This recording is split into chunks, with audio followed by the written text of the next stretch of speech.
श्री सत्यनारायण व्रत कथा। अहंकार का अंत और श्रद्धा की विजय। प्रसाद का अपमान और भगवान की कठोर परीक्षा। मंगलाचरण और दिव्य आह्वान।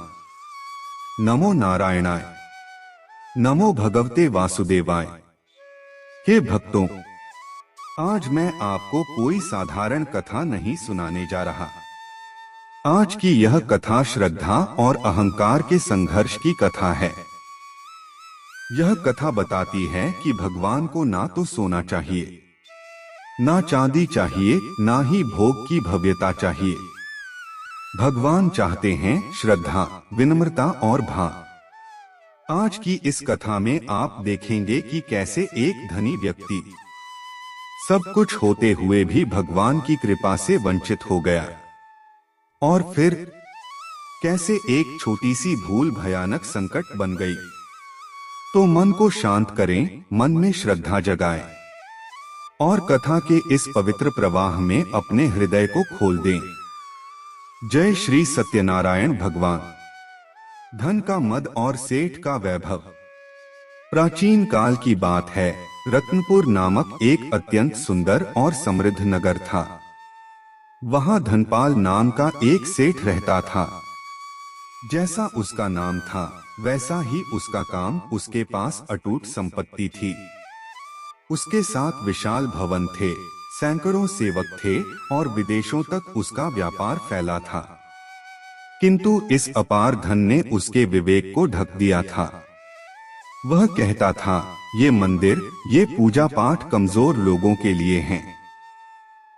मैंने अपनी बुद्धि और बाहुबल से यह साम्राज्य खड़ा किया है।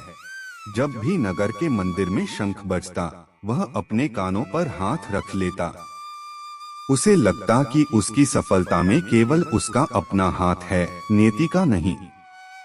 प्रारब्ध का खेल और विपत्ति का प्रहार। समय का चक्र कभी एक समान नहीं रहता। एक दिन अचानक समाचार मिला कि समुद्र में उठते तूफान ने सेठ के कीमती सामान से लदे 3 जहाज डुबो दिए। अगले ही दिन उसके मुख्य गोदाम में भीषण आग लग गई। देखते ही देखते जो सेठ कल तक दूसरों को दान देने की सामर्थ्य रखता था, वह स्वयं कर्जदारों के घेरे में आ गया। रात के सन्नाटे में सेठ अपनी हवेली की छत पर टहल रहा था। मन अशांत था। तभी उसे दूर गली में एक निर्धन ब्राह्मण के घर से आती श्री सत्यनारायण भगवान की जय की गूंज सुनाई दी। उसके मन में पहली बार आत्मग्लानि हुई। उसने सोचा, क्या वाकई मेरी सत्ता तुच्छ है? भयवश ही सही, उसने आकाश की ओर हाथ जोड़कर मन्नत मांगी, हे प्रभु, यदि मेरा डूबा हुआ धन वापस मिल जाए तो मैं सविधि आपका पूजन करूंगा। दिखावे का व्रत और हृदय की शून्यता। चमत्कार हुआ। कुछ ही दिनों में एक डूबा हुआ जहाज किनारे लग गया और व्यापार फिर से चल पड़ा। सेठ ने अपना वादा निभाने के लिए पूजा का आयोजन किया। उसने पूरे नगर को निमंत्रण भेजा ताकि लोग देख सकें कि वह कितना बड़ा धार्मिक उत्सव कर रहा है। सोने के कलश स्थापित किए गए। रेशमी वस्त्रों से मंडप सजाया गया। प्रसिद्ध विद्वान पंडित बुलाए गए। लेकिन सेठ का मन कहाँ था? वह पूजा में बैठा तो था, पर बार बार उठकर मुनीम से व्यापार की बातें कर रहा था।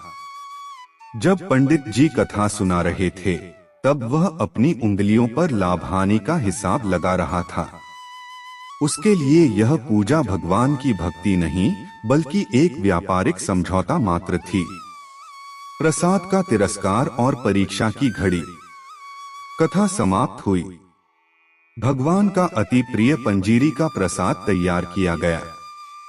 जब प्रसाद वितरण की बारी आई तो सेठ ने देखा कि कुछ निर्धन लोग और भिखारी भी कतार में खड़े हैं। सेठ के मन में घृणा आई। उसने अपने सेवकों से धीरे से कहा, यह कीमती घी और मेवे से बना प्रसाद इन भिखारियों को क्यों दे रहे हो? इन्हें साधारण भोजन दो। यह उत्तम प्रसाद केवल हमारे खास मेहमानों के लिए बचाकर रखो। इतना ही नहीं, पूजा के बाद जब पंडित जी ने उसे हाथ में प्रसाद दिया तो सेठ ने उसे तुच्छ समझकर अनमने भाव से एक कोने में रख दिया और बाद में वह प्रसाद पैरों के नीचे आकर अपमानित हुआ। ईश्वरीय न्याय और महासंकट। प्रसाद का अपमान साक्षात नारायण का अपमान था। उसी रात सेठ का इकलौता पुत्र अचानक मूर्छित होकर गिर पड़ा। उसकी देह ठंडी पड़ने लगी। नगर के बड़े से बड़े वैद्य हार गए। उसी समय समाचार मिला कि जो धन वापस आया था वह राजसी विवाद में फंसकर जब्त हो गया है। सेठ बदहवास होकर मंदिर की ओर भागा। वह चिल्लाया, हे ईश्वर, मैंने तो आपकी पूजा की, फिर यह दुख क्यों? तभी मंदिर के गर्भगृह से एक गंभीर वाणी सुनाई दी, धनपाल, तूने पत्थर की मूर्ति की पूजा तो की, पर मुझ में बसने वाले सत्य और करुणा को नहीं पहचाना। तूने मेरे प्रसाद का नहीं, प्रेम का अपमान किया है। सच्चा पश्चाताप और पुनर्जन्म। सेठ की आंखें खुल गईं। उसका अहंकार आंसुओं के रूप में बह निकला। वह नंगे पैर घर गया। धूल में पड़ा हुआ वह अपमानित प्रसाद उठाया और उसे अपने माथे से लगाया। उसने अपनी सारी संपत्ति का मोह त्याग दिया और सच्चे मन से पुकारा, प्रभु, मुझे धन नहीं, अपनी शरण चाहिए।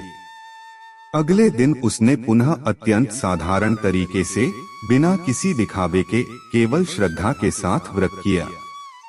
इस बार उसने अपने हाथों से गरीबों को प्रसाद बांटा और स्वयं धरती पर बैठकर कथा सुनी। उपसंहार और फलश्रुति। जैसे ही सेठ ने प्रसाद ग्रहण किया, उसका पुत्र ऐसे उठ खड़ा हुआ जैसे वह गहरी नींद से जागा हो। खोया हुआ वैभव भी धीरे धीरे सम्मान के साथ लौट आया।